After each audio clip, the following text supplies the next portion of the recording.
ఋషిశ్రేష్ఠ,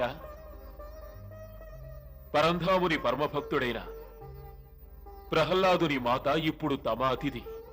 దేవర్షి, మా ఈ ఆశ్రమంలో పరంధాముని పరమభక్తుడు జన్మించటం మా యొక్క అదృష్టం.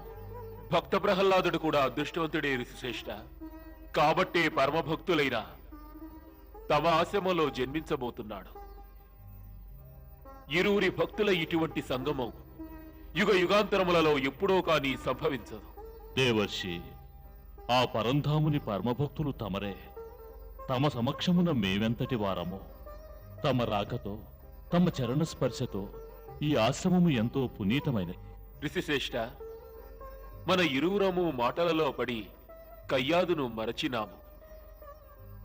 ఈమెకు సేవ చేసే అవకాశాన్ని మనకు కల్పించి పరంధాములు ఉపకారము చేసినారు.